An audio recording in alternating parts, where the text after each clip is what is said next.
काम मचाए हो मतलब भाई कमाल है।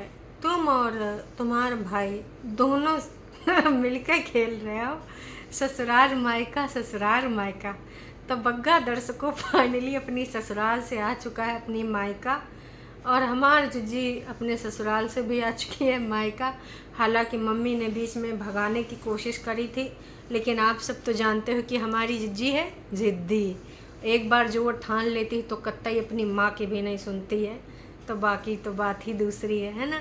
तो भाई ये दोनों भाई और बहन मिलकर ना आज कल मतलब मान के चलिए 15-20 दिन से बहन जी तो हमेशा ही ससुराल ससुराल के नाम से खेल रही हैं, लेकिन भाई भी अक्सर जानते हैं कि ससुराल में ही हमको ज़्यादा डॉलर मिलने की संभावना है।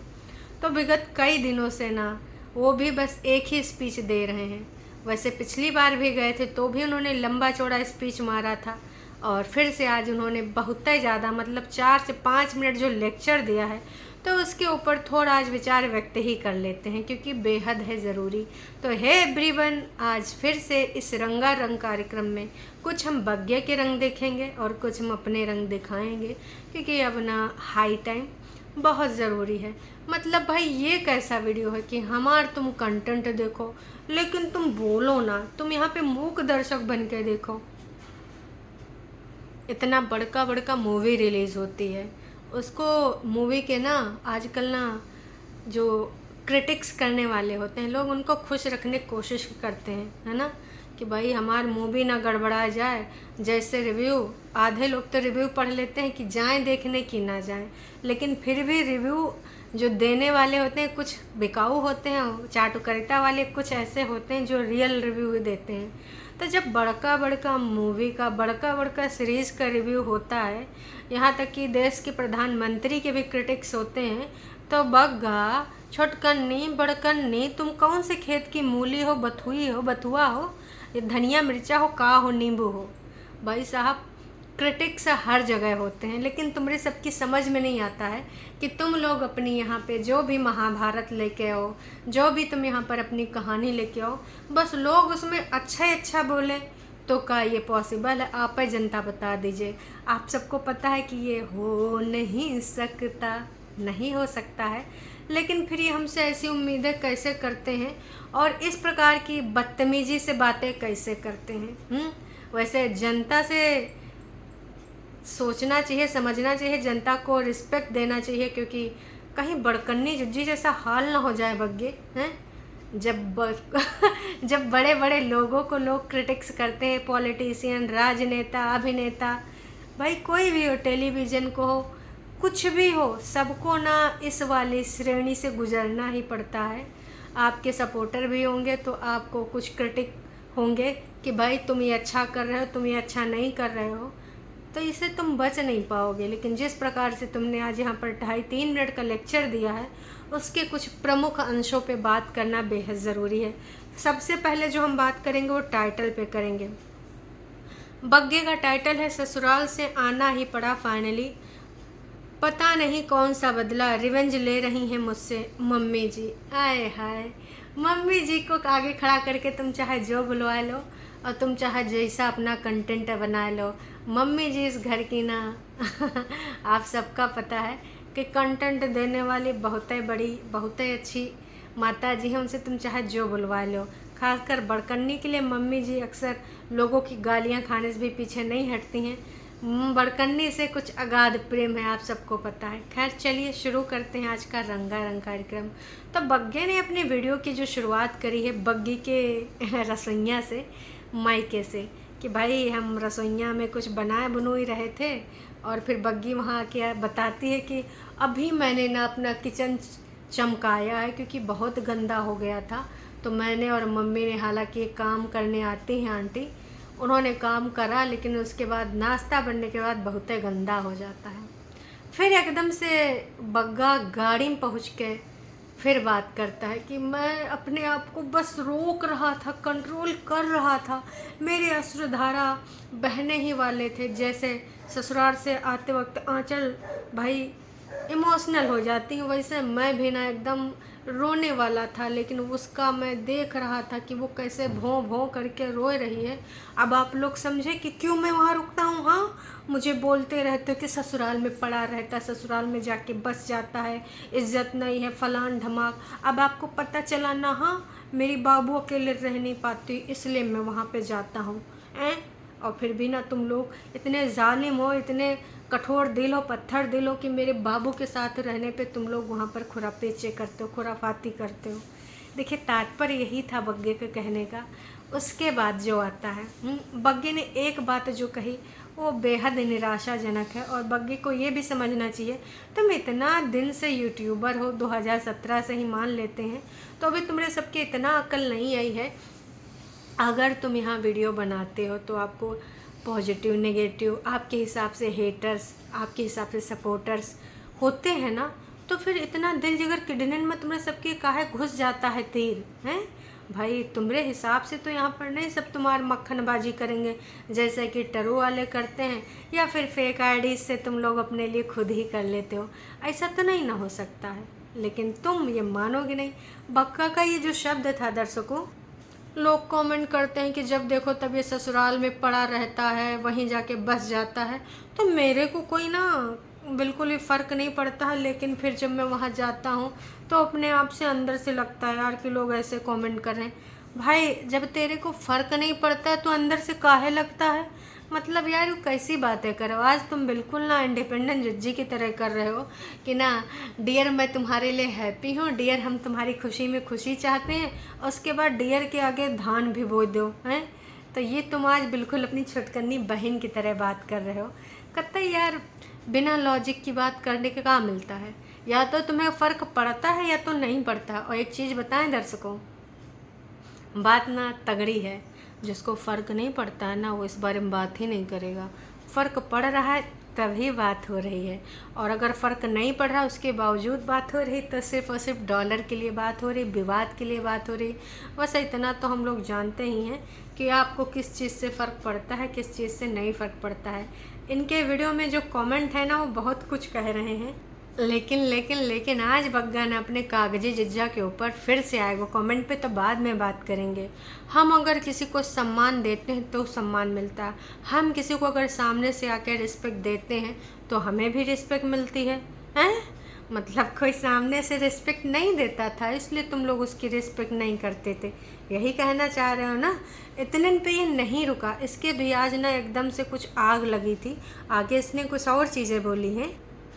पहले तो अपनी सफाई में बोलता है कि हाँ लोग बोलते हैं कि आपके ससुराल वाले आते हैं तो आपको भी खातिरदारी करना चाहिए, और हम जितनी खातिरदारी करते हैं हम दिखाते नहीं। मतलब तुम जो हर चीज़ में बग्गी के मुंह पे कैमरा लगाए रखते हो और तुम खातिरदारी करोगे दिखाओगे नहीं, मतलब तुम किसे उल्लू बना रहे हो भाई।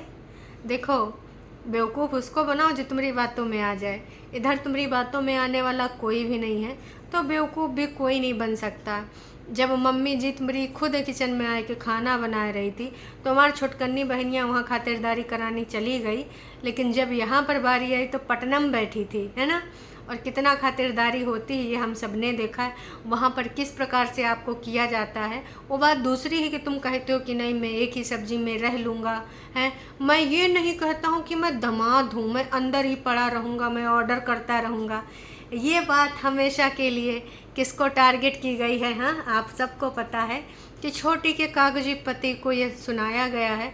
इससे पहले भी नोना जिज्जा ने भी सुनाया था, मैं दामाद हाँ, मैं दामाद हाँ, मैं मटर पनीर खावांगा, मैं ये काम नहीं करूँगा, मैं वो नहीं करूँगा, मुझे दामाद जैसी फीलिंग लेनी, 4 सब्जी खानी। नोना जिज्जा ने ना, बुद्धिजीवी समाज के लोग ऐसी बातें करते रहते हैं ऑन कैमरा। किसी की टांग खिंचाई, किसी के बारे में बातें, किसी के तलफ़ुज़ का मजाक उड़ाना, मतलब ये कूट कूट के होता है बुद्धिजीवी समाज में। तो उस टाइम नोना जिज्जा ने बहुत ही ज़्यादा तमाशे करे थे, मैं भी इधर हाँ तू भी इधर है, आ जा फिर देख लेते हैं, मिल लेते हैं। इनडायरेक्टली ऑनलाइन धमकी दी जा रही थी कि अब तो मैं इधर आ गया हूँ, देख लेता हूँ तेरे कितना दम है। ऐसा होता है बुद्धिजीवी समाज में। आप लोगों ने क्या ऐसा कोई बुद्धिजीवी समाज अपने आसपास देखा है? अगर देखा है ना दर्शकों तो कमेंट करके ज़रूर बताइएगा कि हाँ आपके आसपास ऐसे बुद्धिजीवी लोग रहते हैं जो धमकियां देते हैं, मौके पे चौका मारते हैं, और कई बार भाई साहब ऐसा करते हैं कि ना हाथ पैर उठा देते हैं, ये भी नहीं देखते हैं कि कोई उम्र में बड़ा है, रिस्पेक्ट देने वाला। वैसे इज्जत लेते देते वाली जो बात करी थी, तो हमने सुना है कि हाथ उठाने में बग्गा का भी ये सहयोग था कागजी जिज्जा की माँ के ऊपर। तो ऐसे रिस्पेक्ट लेते देते हैं वाह बग्गा वाह, वो बात तो हम भूले भी नहीं हैं आज तक। मतलब बग्गे का एक डायलॉग और था, जी कहो जी कहलाओ हैं, और मेरे से ये नहीं होता कि अंदर पड़े रहो खाते रहो और लोगों से कहो कि मेरा सेवा करो, बस मैं दामाद हूँ।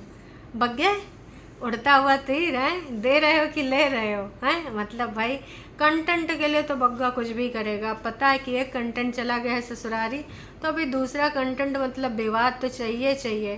तो जानबूझ के बग्गे ने आज ये जो डायलॉग मारा है कि घर में पड़े रहो अंदर पड़े रहो और लोगों से उम्मीद कहो कि मेरी सेवा करो क्योंकि मैं इस घर का दामाद हूँ। देखिए आप सबको पता है कि बग्गा किस बारे में किस ओर इशारा कर रहा है? समझदार हो और आप लोगों को इशारा करने की ज़रूरत नहीं, बस डायलॉग से ही आप समझ जाओगे कि ये कागजी जिज्जा के लिए बग्गे ने आज डायलॉग मारा है। उनके घर पे मैं रहता हूँ, उनके बच्चों के जैसा रहता हूँ, घुला मिला रहता हूँ। मम्मी से भी बोलता हूँ कि एक सब्ज़ी बनाया करो मेरे लिए। मैं ये नहीं कहता हूँ कि मम्मी तुम ना मेरे लिए 2-3 सब्ज़ी बनाओ। मैं ठंडी रोटी भी खा लेता हूँ अपने सालों को भी। इस बार मैं बढ़िया से क्लास दे के आया हूँ कि मम्मी को परेशान ना किया करो। मैं बहुत ज़्यादा इम्प्रेस हो गई। बग्गा तुम हो ही नहीं इस दुनिया के, कहाँ थे अब तक बग्गा तुम? अगर तुम्हारे जैसा दामाद हर लड़के मतलब हर घर परिवार को मिल जाए तब तो ना भाई साहब मतलब उसके पुरखे तर जाएंगे कि भाई लड़के दामाद में कोई अंतर ही नहीं। आज बग्गे ने अपना मुंह मियाँ मिट्ठू जो बना है कि का ही बताएं। पहले तो पॉडकास्ट में वहाँ अपनी बीबी से कहलवाया, उसके बाद रहा कहा कसर आज उसने अपने मुंह से पूरा कर दिया। चलते चलते तीर भी इधर उधर मार रहा था कि हाँ आज मैं तुझे सुनाऊंगा, सुन हैं। बहुत दामाद बन के हमारे घर में लेटता था, मटर पनीर की डिमांड करता था। मुझे तो लगता है कि अंकुश अग्निहोत्री को मटर पनीर त्याग ही देना चाहिए। भाई इतने इल्ज़ाम लगे हैं 1 साल में, यार इन लोगों ने उसकी कितनी सेवा कर दी है मुझे समझ ही नहीं आ रहा है। अगर सेवा करी है तो उसको लेकर इतना सुनाना कि मतलब कितने दिन आके रुक जाता था कि मैं दामाद हूँ मेरी सेवा करो। भाई मटर पनीर एक काम करो 2-4 किलो भिजवा दे जो जितना तुमने उस घर में रह के खाया है, क्योंकि ना अब ज़िंदगी भर ही तुम्हारे नाम पे चलता रहेगा तो कितना अजीब लगेगा। और मटर पनीर वैसे भी हमारी जिज्जियों को बहुत पसंद है, खासकर पनीर, छोला पनीर, सब्जी पनीर, दाल पनीर, रोटी पनीर हर चीज़ में पनीर ऐड करते रहते हैं। तो भाई जितना तुमने खाया जितना सेवा हुआ करवाया उससे ज़्यादा तो आपकी बहन की सेवा हम मम्मी जी ने कर दी है। अंकुश की मम्मी ने कितनी सेवा करी है, चाहे तो वो भी टॉन्ट मार सकते हैं, लेकिन वो दिन और आज का दिन है। मम्मी जी ने कभी भी इस प्रकार की भाषा का यूज़ नहीं किया है। हालांकि अगर फ़र्ज़ देखा जाए तो एक तरीके से हमारी जिज्जी का बनता था। मम्मी जी जब बीमार हुई तो बच्चा लेकर भाग गई कि ना जी हमसे तो हो ही नहीं पाएगा, मुझे तो हेल्पर चाहिए, मैं अकेली जान कैसे करूं इतना सारा काम। लेकिन मम्मी जी ने बहुत ही फ़र्ज़ निभाया। मम्मी बहुरिया वाला फ़र्ज़ निभाई है और हमारी जिज्जी छोटकन्नी जिज्जी एक जड़ीली सास का फ़र्ज़ निभाई हैं। तो भाई हम तो कह रहे हैं कि उधर से भी सुनाई देना चाहिए, लेकिन कहते हैं ना कि अब हर कोई एक जैसा थोड़े होता है। आप समझ गए होंगे मैंने क्या कहा है। लेकिन एक कहावत बग्गा ने ना बहुत ही बेकार बोली थी कि हमने बचपन से ये सब चीज़ें देखी हैं, एक सब्जी खाई है। ऐसा नहीं कि हम भाई लैंडलॉर्ड घर में पैदा हुए। अरे लाड साहब हैं, मतलब तुमने तो कहावत का ही मट्टी पलीत कर दिया। बचपन से हमने ये देखा, बचपन से हमने वो देखा। बाकी लोगों ने तो बचपन में और अपनी ज़िंदगी में कुछ देखा भी नहीं करा है। मतलब अगर यहाँ पे कोई मुस्कुराए के बतियाए रहा है आपसे, बहुत सारी चीज़ें आप नहीं जानते हैं। आप मेरा ऑफलाइन नहीं जानते, पड़ोसी का नहीं जानते, मैं आपका नहीं जानती हूँ। अब आप यहाँ रोने नहीं आते हैं और ना ही मैं यहाँ अपना रोती हूँ कि अभी मेरे साथ क्या हो रहा है, कल मेरे साथ क्या हुआ था, परसों मेरे साथ क्या हुआ था। लेकिन ना कुछ लोग तो बस सिंपैथी कार्ड खेलने के लिए ज़िंदगी में कब हुआ था, बचपने में क्या हुआ था, मम्मी के साथ क्या हुआ था, पापा के साथ क्या हुआ था, वही सारी चीज़ों को अपना स्ट्रगल बता के बस बेचते रहते हैं। रुकने का नाम ही नहीं ले रहे हैं। बग्गा बस कर, रुलाएगा क्या? मतलब भाई इतनी ज़्यादा अच्छी बातें कहाँ से निकल के आ रही हैं। बचपन से हमने रूखा सूखा खा के बड़ा हुआ है, बचपन से ही सीखा है कि 1-2 सब्जी खा के जी लो रह लो हैं। वाह बग्गे वाह, गर्मी कितना लगता है किचन में, हमने बचपन से ये सीखा है। तो भाई साहब हमको जो मिल जाए हम उसमें खुश रहते हैं। बस अपनी धर्म पत्नी को रोता हुआ देख कर हम दिल पे पत्थर रख कर चले आए। आए हाय बग्गा, काहे चले आए? तुम वहीं रुक जाते, वहीं बस जाते। हम सबको कतई इशू नहीं है भाई साहब। तुम और तुम्हारी बीवी, तुम्हारी सास जो कह रहे हैं इतना ज़्यादा, तो हम तो कह रहे हैं कि भाई बग्गे तुम वहीं बस जाओ, वो तुमको घर जमाई बना लें। जैसे तुमने एक एग्जांपल दिया था कि जैसे बग्गी तुम्हारे घर में इतना दिन रहती है तो तुम क्यों नहीं रह सकते, और तुम्हें वो प्यार मिलता है, तुम्हें वो सम्मान मिलता है, तुम भी उनके साथ बहुत अच्छे से पेश आते हो, तो भाई तुम भी वहाँ रह सकते हो जब बग्गी यहाँ रह सकती है। हम तो कह रहे हैं कि बिल्कुल, अब तुम बग्गी यहाँ रह सकती, बग्गी की माँ यहाँ रह सकती, बग्गी के भाई बहन यहाँ रह सकते। दुनिया समाज गया तेल लेने। लेकिन लेकिन लेकिन बग्गा, ये सब सवाल तब तुम जनता को बोल सकते हो जब ये तुम्हारा प्राइवेट मैटर हो, तुम्हारे घर की बात पे कोई बोलने आए। आप ये जनता को बेच रहे हैं मोनेटाइजेशन ऑन करके। अब जनता को अगर आप दिखा रहे हैं तो जनता अपना पॉइंट ऑफ व्यू रखेगी, आप जनता को रोक नहीं सकते। हाँ, आप अगर इसको प्राइवेट रखते तब किसी को बोलने का कोई अधिकार नहीं है। अब अगर ब्लॉग बना के आप दे रहे हैं तो यूट्यूब ने यहाँ पर कमेंट का एक ऑप्शन दिया है कि आप इस ब्लॉग से अच्छा लग रहा है, बुरा लग रहा है, बहुत अच्छा लग रहा है, बहुत बुरा लग रहा है, जो भी लग रहा है आप अपनी यहाँ पे प्रतिक्रिया दे सकते हैं। तो प्रतिक्रिया आपको मिल रही तो इतना काहे उछल रहे हो भाई? या तो फिर तुम पब्लिक डोमेन में काम ना करो। अपना जो अनाज पानी बोना बाना है वो बो। जैसे बग्गे ने बताया कि भाई प्याज ज़्यादा होएगा 50 रुपया किलो, तो 2-2.5 महीना ढेर सारा प्याज है, 2-2.5 महीने में ख़त्म कर दोगे। ऐसा मैंने बताया। खैर, धर्मपत्नी पे आते हैं। धर्मपत्नी का बिल्कुल वहाँ मन नहीं लग रहा होगा, वो सोच रही होगी कि मैं क्या कर रहा हूँ, मम्मी क्या कर रही है, काकू क्या कर रहा है। वैसे तुम सच बोल रहे हो, लेकिन थोड़ा सा अगर हम इसको करेक्ट करें तो ज़्यादा अच्छा होगा। वो सोच रही होगी कि मम्मी का कान भर रही होंगी, छोटकन्नी का कान भर रही होंगी, बड़कन्नी का ऑडियो वीडियो कॉल पे कर रही होंगी, इसलिए वो डरती रहती है। दर्शकों, ये बात तो हम लोगों ने कितनी बार करी है कि आधा टाइम उसका मन यहाँ काहे रखा रहता है, इसीलिए कि उसके पीठ पीछे का हो जाए, कौन सी प्लानिंग तैयार हो जाए हैं। बाकी इतनी सारी जो चीज़ें तुमने बोली हैं हम समझ रहे हैं इन सब चीज़ों के पीछे का है।